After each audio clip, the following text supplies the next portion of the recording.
Oh boy, do we have a fun broadcast today. And I'm telling you what, I've got the holiday spirit. I'm feeling really upbeat. I'm feeling stronger. Going to last longer. It's going to be a great day today. I want you to hear everything we have to say. Mercedes Sparks is going to make an announcement about her run for Congress today. That's going to be coming out. I don't want to preempt it, but I just did. And I want to talk to you about, I'm telling you, I got off the phone today talking to Birch Gold. I was talking to like 5 or 6 of their key account leaders there. Yeah. Do you know what we did? They wanted me to do a Bible study on verses in the Bible that have to do with wealth and with God's perspective and the Jewish Hebrew perspective on wealth, on Abraham, on the covenants. It was an hour we talked about, I don't know why, but they wanted to talk to me about our biblical perspective on end time economics, believe it or not. Oh, cool. I like that branding. So end time economics. And they were talking about digital currencies and the mark of the beast in the book of Revelation, going all the way into what is the theological scope and depth and credibility of what Christians see coming. And I thought it was fascinating. So I want you guys to know that silver is mine, the gold is mine, Haggai chapter 2, when God shakes the nations and economies. You think the devil's doing this? I got news for you. You may get frustrated with politics, but God is behind even the thrones of governments. And, you know, if God has it in for you, he'll put a fool in charge so that he can authorize an accelerated discipline. Yeah, I've seen this in Israel history, and there's a lot of lessons to learn. But I want you to go to lancewallett.com/Birch, download the in-depth 22-page report on gold and silver. And listen, before the end of the year, some of you guys have to like April to do this, but you got to think about it now. You've got Roth, you got IRAs, you've got some retirement accounts. You need to be looking at the value of that being in a commodity like gold, which is going to increase in value and stability as the dollar has its own fluctuating uncertainty. Look at what they're doing in Washington with the Omnibus Bill now, with the debt management. It's just, there's too much potential discipline coming to America fiscally for me to be confident in the American dollar. Yep. I actually have confidence in the Word of God, and the Word of God is actually telling me that God has a system by faith, and there's a little bit of a hint there. When I shake the nations, the silver and the gold is mine.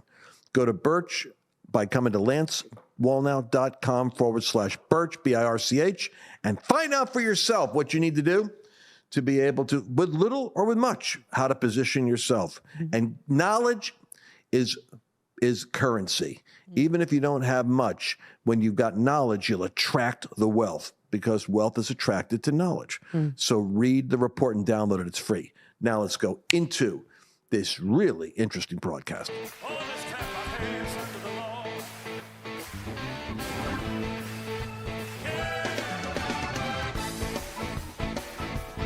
Oh boy! Ho, ho, ho! Merry Christmas to all of you out there. I know you've been waiting for this broadcast. I've been waiting for this broadcast myself. Mercedes is working here in Santa's shop. Happy to be here. She's signing documents now. She's now signing the Santa Claus, even though she don't believe in the Santa Claus. Yeah, I never did Santa Claus. We didn't do that. I'm trying to do a line for the Marx Brothers. People that are older will remember no Santa Claus because it's a Santa Claus. I don't believe in a Santa Claus. It was Chico, right over my had the Italian accent, which always struck me as interesting. They were 3 brothers, and Groucho was a New York Jew and Chico was Italian, but nobody ever asked him how he got the accent. You didn't ask those questions back then. You just did it. You went on with life. Now listen, I got to cover some stuff for you right now. The Omnibus Bill. I know some of you are into this, some of you aren't, but you all ought to be informed when the government is trying to produce a Great Depression and you're looking at the dumpster fire of the economy and you're worried that maybe Biden and the woke mob up there is out of touch with reality and they want to fund the military re-education with the woke agenda so that you have a bunch of crazies in the Pentagon that can't defend America. You should be interested in $2 trillion, which becomes $5 trillion that we can't afford when we're already $30 trillion in debt. Now, I'm trying to stay in the spirit of Christmas now. I got good news for you. I want to tease the problem so you can appreciate the solution. McCarthy is running is wrestling for that seat as the head of the Republican Party. But the good thing about the political process on the right, as dysfunctional as life gets, is that he's still trying to win a couple of holdouts. He's got like 5 staunch, strong conservatives that are saying no to McCarthy because they don't think he's going to be tough enough. So you see how this works? He's got to show he's tough enough. So here's what, and this might not even be what he would want to do, but he's doing it to make sure he can secure the power of the gavel, get that gavel. Nancy's got to give it up. He wants to grab it. All right, so here's what's happening. The omnibus bill that are, here, I always got my hippo here for McConnell. George, he's got George McConnell's pass another $2 trillion. He's part of the Uniparty. He works with Schumer to pay off all their fat cat donors and their big money guys, and kills you in the process. Well, McCarthy supplants McConnell as the Grim Reaper. It says here in the Breitbart News that is on my desk by my staff. The House GOP leader, Mercedes, joins threats to block legislation from any Senate Republican who votes for omnibus. I like the ring of that, though. You just said House GOP lead Mercedes, but I knew you were calling attention to me, but when I run for Congress, I just like the ring of that. Go ahead. Folks, if you want to see Mercedes run for Congress, preferably next week. If you'd like to see Mercedes running for Congress soon. 2024. 2024. Then you want to go to, where do they send their MercedesForCongress.com. No, we don't have that website I'll up. get it by the time this episode goes up. You can do it. Ask Sadie's now. No. Talk to her. Mercedes for Build a Congress. relationship. She wants to have a relationship with all of her constituents. It's going to be good. You prayed for me. I think this is important. You commission a lot of people into government. So. I have, yes, and I do believe that you're going to be in Congress, and I think so. I know it for a fact. You're going to be there. You can't be here forever. Let's be real. I know. And listen, the sooner you get on with your destiny, the more the America will be grateful. House GOP leader joins threats to block legislation from any Senate Republican who votes for the omnibus, the omnipork bill, the $2 trillion we can't afford it pork package. Anyway, am I reading this right? That he's threatening to block legislation. In other words, he's saying to any senator on the Republican side of the Uniparty, that gross, obscene thing, which voted for the same-sex marriage amendment and already $12 trillion of your money flushed down the toilet, and that didn't stand up for election integrity or fight any election fraud. Since you've been here, it never went and visited these people in prison, in jail, who have been illegally held in jail for 2 years. Since the January incident of 2020, Representative Kevin McCarthy on Tuesday joined 13 Republicans who vowed to tank any priorities of those Republican senators who vote for the 4,155-page omnibus bill. And who are these guys? I think you ought to be thankful for them. Scott Perry of Pennsylvania. Matt Gaetz, we track with him. He's been around Florida. Chip Roy is a Texas guy.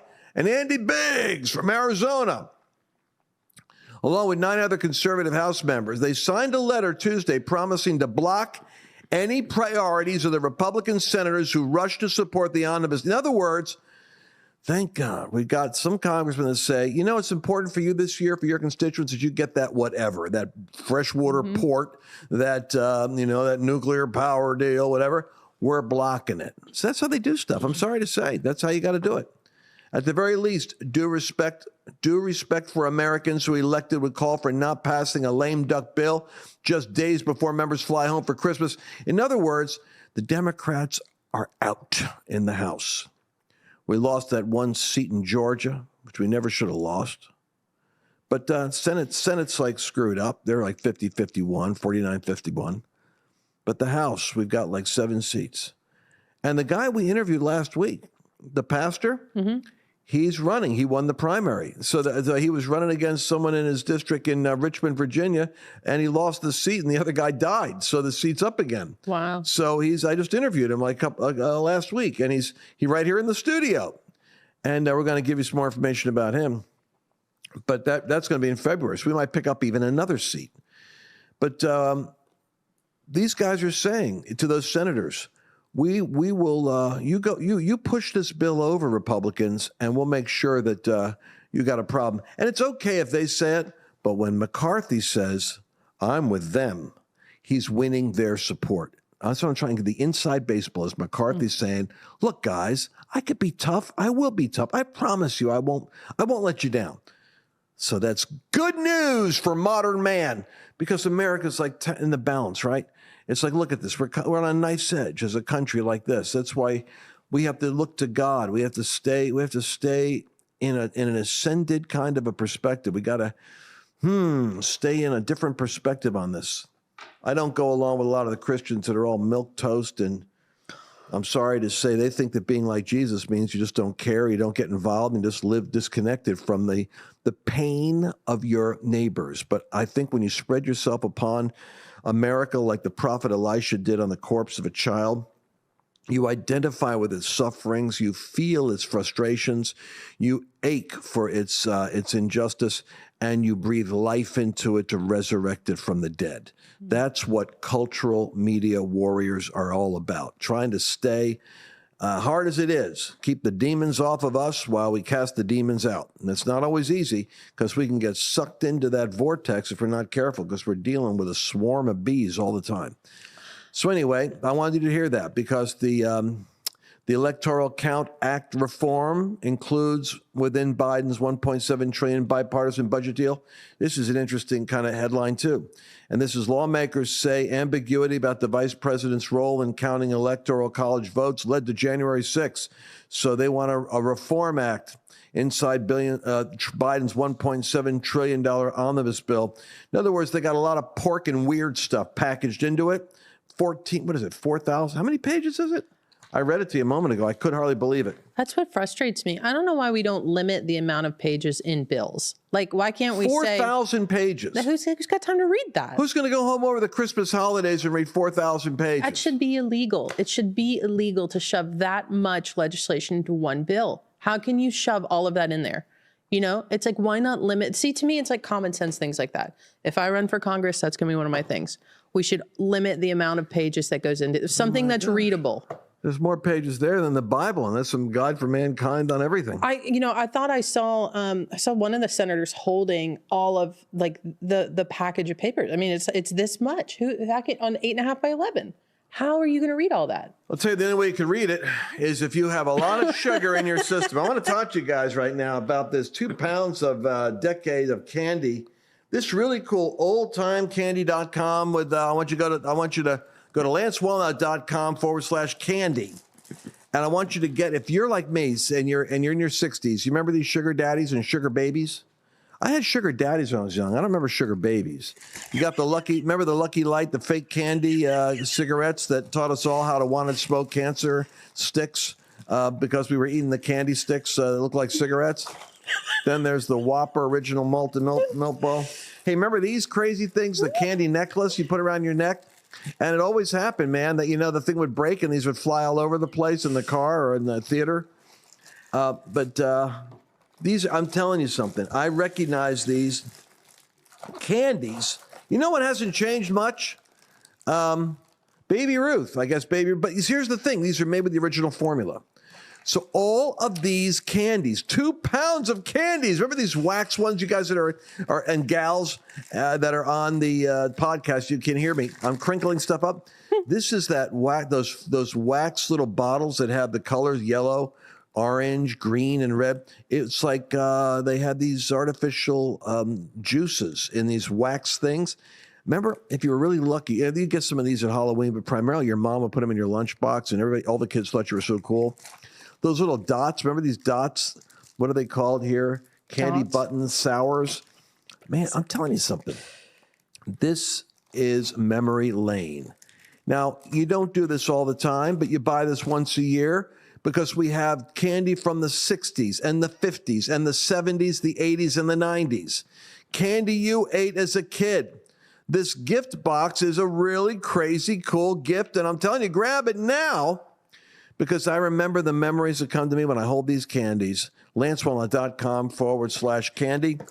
I'm going to tell you right now, it's the only way you can read that omnibus bill is if you have these candies with you to keep you sugar high. lancewalnut.com/candy. Today's episode is too hot to handle and has been edited for the social media censors. Be sure to catch the full episode on podcast apps, Rumble, and Liftable. Now here is Lance. But I want to talk about Elon Musk for a second, because I know that the audience is on this subject of why would he submit himself to a vote with the Twitterati, whatever they call themselves, when 57% of the audience has been groomed by the left, and they removed the conservatives. They took 80 million followers away from Trump. We left it. We left Twitter. I mean, even if we stayed on it and didn't lose, if we weren't like Peterson and Charlie Kirk and everyone else that lost their sight because I didn't have as much traffic as them, is the reason I'm still there. But the reality is 47% or 43% said to Elon, stay on in what is arguably the most important civic contribution he'll ever make to the freedom of speech in America. Don't shake your head because of Tesla. Forget about going to Mars. This guy has the ability to expose the corruption of the intelligence community writ large, and it's in his hands. And he says, do you want me to keep doing it? Of course, 57% of the liberals and leftists that are on Twitter go, no, get out of here. And 43% say, hold on now. Wait a second. You're doing a great service to America right now. If he'd give this another 90 days, Elon, listen to me. You listen to Babylon Bee. I know you sneak around at night like Nicodemus, listen to some of us. I want you to stay on for 60 more days. Put the challenge out there. And put the challenge out. In 60 days, you're stepping down unless you can add another 10 million or 20 million Twitter subscribers. And then I think we're going to see a whole bunch of double dippers. They'll come from Gab that left. They'll go from Getter that left, and from Rumble that left. And they'll migrate back over and be on multiple platforms, because that's what we got to do. Elon, honestly, unless you're being cute and you plan on stepping out because your real baby is Tesla, the stock is down, we get it, 40%. You want to recover that. You want to go to Mars and all that stuff, and you want to put a CEO in so they can take the heat, but you'll put someone in that you give direction to, and then it's not your fault if the company goes bankrupt. You share the blame with the CEO. Is that what you're doing, Elon? Don't let us down. Don't play games with us. Stay. Talk to me if you need me to talk you through this. Okay, go ahead. Oh, you stole my line. I told you that line last night. I said, you could have answered yes, you could have answered no. And Elon would have said, all right, in 6 to 8 months, I'm going to be leaving. So this is not his long-term plan. Elon's goal in life, highest and best use of Elon's brain, is not going to be Twitter customer support. So yeah, he's going to find somebody that shares our worldview and our fundamental belief that we should have free speech, and he will replace himself. So I'm not worried about that. Then he's going to Mars. I really don't like Mercedes thinking on this. I really don't. I think this is really surprising. We don't need him going to Mars or putting a neural link in my head. Agreed. We need him sorting out and exposing the corruption of the mafia intelligence community, interfering with the American election process, suppressing the Biden laptop. I want to know what they did regarding Trump with impeachment. I want to know what they did with Russiagate to try to infuse that story with life. I want to know how they targeted American citizens and disrupted their ability to make a living. I want to know how they stole an election. What if he makes Trump the CEO? He's not going to do anything crazy like that because he's got $44 billion to recover. He's not a stupid man. All right, I got to wrap this up, people. When I wrap it up with, don't forget, if you have one of these Whoppers, the original Molten Milk Ball, or Razzles, those delicious candy gums, you can do that by, once again, lancewallnut.com/candy, 2 pounds of sugary sweet memories walking back memory lane. And I promise you that if you do this, you don't have to eat the whole box, but your family and you will have a hoot. It's a great gift for somebody for the holidays. Do it. lancewallnut.com/candy, and you'll be happy, and you'll know why. All right, I'll talk to you again tomorrow. We got lots to cover we didn't get to.